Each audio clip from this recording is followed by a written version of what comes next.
यदि आप पैसों का लेन देन करने के लिए यूपीआई का इस्तेमाल करते हैं तो ये वीडियो आपके लिए काफी ज्यादा महत्वपूर्ण है, क्योंकि इस महीने से यूपीआई ट्रांजैक्शन से जुड़े 5 नए नियम लागू हो रहे हैं जिनका असर आप पर पड़ने वाला है। इस वीडियो में हम आपको पूरी डिटेल के साथ बताएंगे कि ये 5 नए नियम क्या हैं, आप पर इनका क्या असर पड़ेगा और ये बदलाव क्यों किए जा रहे हैं। पूरी जानकारी के लिए आप इस वीडियो को बिना स्किप किए पूरा आखिर तक जरूर देखें। यदि वीडियो पसंद आए तो वीडियो को लाइक, शेयर और चैनल को सब्सक्राइब करने के बाद नोटिफिकेशन को ऑल पर सिलेक्ट जरूर कर लें। अभी के समय में चाहे कोई बड़ा व्यापारी हो, छोटा दुकानदार या फिर आम नागरिक, सभी अपने मोबाइल फोन में पेटीएम, फोन पे, गूगल पे जैसी यूपीआई ऐप का इस्तेमाल करते हैं। इसलिए इन सभी पर यूपीआई के नए नियमों का असर पड़ेगा। आपको यहाँ पर यह भी बता दें कि यूपीआई के ये 5 नियम एनपीसीआई यानी कि national payments corporation of India द्वारा जारी किए गए हैं। तो आइए जानते हैं एक एक कर यूपीआई के इन 5 नए बदलावों के बारे में। अभी तक आपको जब भी कभी अपने बैंक अकाउंट का बैलेंस चेक करना होता था तो आप अपनी जेब से मोबाइल फोन निकालते थे और फोन पे, गूगल पे या पेटीएम के द्वारा बैलेंस कभी भी चेक कर लेते थे।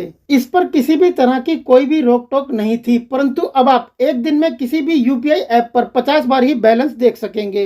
एग्जाम्पल के तौर पर मान लीजिए कि आप अपने मोबाइल फोन में गूगल पे और फोन पे का इस्तेमाल करते हैं, तो अब आप इन दोनों ऐप पर अलग अलग एक दिन में केवल 50 बार ही अपने बैंक अकाउंट का बैलेंस चेक कर सकेंगे। इतना ही नहीं, अब आपको व्यस्त समय में बैलेंस चेक करने की अनुमति नहीं होगी। अभी तक आपने अपने मोबाइल फोन में यूपीआई ऐप को जिस भी मोबाइल नंबर से रजिस्टर किया है, उस मोबाइल नंबर के साथ जितने भी बैंक खाते लिंक है, उन सभी बैंक खातों के बैंकों की लिस्ट आप किसी भी समय कभी भी अपने मोबाइल की यूपीआई ऐप पर देख सकते थे। परंतु अब ऐसा नहीं चलेगा, क्योंकि इसमें भी बदलाव किया जा रहा है। आप अपने मोबाइल नंबर से जुड़े बैंक खातों की लिस्ट अब रोजाना सिर्फ 25 बार ही देख सकेंगे। यदि आपने यूपीआई ऐप से किसी भी ओटीटी प्लेटफॉर्म जैसे कि नेटफ्लिक्स, अमेजन प्राइम की मेंबरशिप ली हुई है या फिर किसी भी एसआईपी में निवेश करने के लिए ऑटोपे को इनेबल किया हुआ है, तो आपके बैंक खाते से किसी भी समय पेमेंट कट जाती थी। परंतु अब ऐसा नहीं होगा, क्योंकि अब ऑटोपे की पेमेंट सिर्फ नॉन पीक आवर्स में ही कटेगी, जो कि व्यस्त समय नहीं होता है, जैसे कि सुबह 10 बजे से पहले या फिर दोपहर 1 बजे से शाम 5 बजे तक और रात 9:30 के बाद का समय। आप जब भी कभी अपने मोबाइल फोन में गूगल पे, फोन पे या पेटीएम के द्वारा पेमेंट करते हैं तो आपकी ट्रांजैक्शन फेल हो जाती है या फिर आपकी पेमेंट अटक जाती है।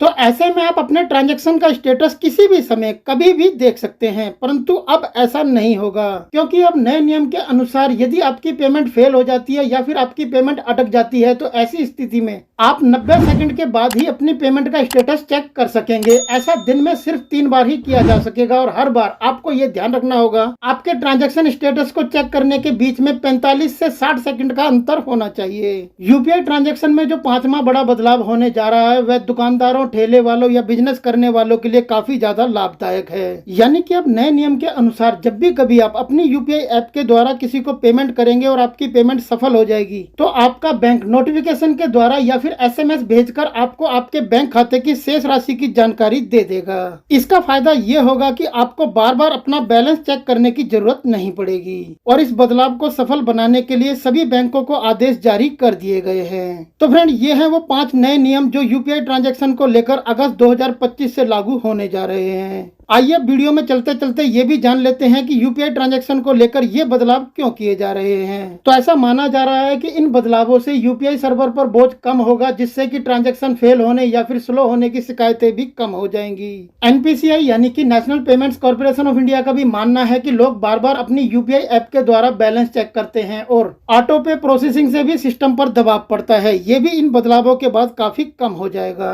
आप यूपीआई ट्रांजैक्शन के इन नए नियमों को लेकर अपनी राय हमें नीचे कमेंट में लिखकर जरूर बताएं। धन्यवाद।